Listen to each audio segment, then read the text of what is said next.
Hello বন্ধুরা, কেমন আছো তোমরা? তোমরা সবাই খুব ভালো আছো আর আমিও ভালো আছি। তোমাদেরকে তো একটা কথা বলতেই ভুলে গেছি, সেটা হচ্ছে একটা ভিডিও দেখাতেই ভুলে গেছি। সেটা হচ্ছে আমাদের রানাঘাটের কুপার্সের কিছু পুজোর মণ্ডপ, সেটা আমি তো দেখাতে তোমাদের ভুলেই গেছি। ভিডিও স্ক্রল করতে করতে দেখলাম যে ভিডিওগুলো রয়েছে, যেন তোমাদের সাথে শেয়ার করি। যতই হোক ভিডিওটা করেছিলাম, তো না শেয়ার করলে ঠিক হবে না।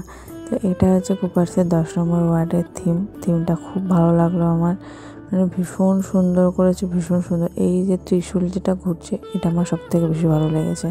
আর ওখানে হচ্ছে চরণটাও খুব ভালো লেগেছে, মা তারার চরণ যেটা ছিল ঘুরছিল, খুবই ভালো লাগছিল দেখতে। বিশ্বাস করো, আমি রানাঘাটে এবার পুজোই দেখিনি, রানাঘাটে কালী পুজো দেখিনি, দুর্গা পুজো সেরকম দেখিনি। এবার আমার জীবনে দুর্গা পুজো কালী পুজো জঘন্য গেছে, জঘন্য। তো তারপর দেখো চলে এসেছি মায়ের সামনে। এতদিন পরে পেলাম ভিডিওটা, তেমন না ছাড়ি ভিডিওটা, ভয়েস ওভার দিয়ে ছাড়ি। তো এখানে দেখো মায়ের যে রূপটা খুব ভালো লাগলো আমার, থিমটা খুব ভালো লেগেছে মায়ের। মাকে যে কত সুন্দর রেখেছে, সাজিয়েছে, ভালো লাগলো। আর শানু আর আমি গেছিলাম, আর এটা হচ্ছে ভাইফোঁটার পরের দিন, ভাইফোঁটার পরের দিনের ভিডিও। শানু আমি তাও গেছিলাম অনেকটাই রাত করে।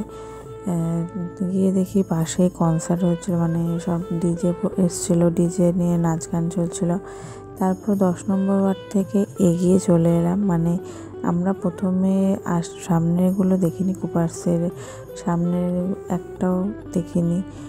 প্রথমে চলে গিয়ে 10 নম্বরে। তারপর দেখো 10 নম্বরের ওখান থেকে বেরিয়ে আর একটা পুজো মণ্ডপ দেখলাম। এখানেও সব প্রোগ্রাম হচ্ছিল, নাচ হচ্ছিল। আর তারপর চলে এলাম বড় মাঠে, যেই মাঠে এবার করেছে সব থেকে বড় কালী। এখানে ঠাকুর বিসর্জন হয়ে গেছে, আর আমরা যখন ঠাকুর দেখতে গেছি অর্ধেক ঠাকুর বিসর্জন হয়ে গেছে। অর্ধেক কি সবই বিসর্জন হয়ে গেছে, দু একটা রয়েছে।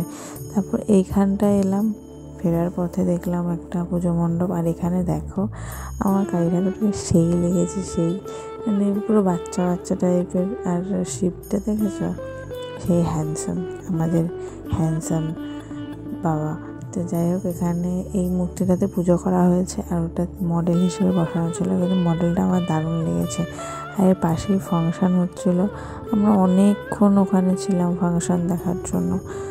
তারপরে দেখো এটা হয়েছিল আর একটা থিম। এই থিমটা কোথায় করেছে ঠিক জায়গাটা আমি নাম জানি না, এই থিমটাও আমার খুব ভালো লাগলো। তো এটা দেখে এবার যাব হচ্ছে বাড়ির দিকে। আর বাড়ি যেতে যেতে প্রায় 1টার কাছাকাছি হয়ে গেছিলো। আর আমি রানাঘাটের একটা ঠাকুরও দেখতে পারিনি, এবার খুব কষ্টে এই কয়েকটা দেখলাম। তোমাদের কেমন লাগলো জানিও, আমার কিন্তু ভালোই লেগেছে। আর শানু আর আমি গেছিলাম, ওর সঙ্গে আমি, আমার সঙ্গে ও, যেখানে যাই ওর সাথেই যাই, কারণ ভালো লাগে না আমারও একা কোথাও যেতে। আর দেখো শানু এখানে নমস্কার করছে, তারপরে আমি একটা ছোট্ট করে ক্লিপ ছোট্ট একটা ভিডিও ক্লিপ নিয়ে নিই। তো তোমাদের সাথে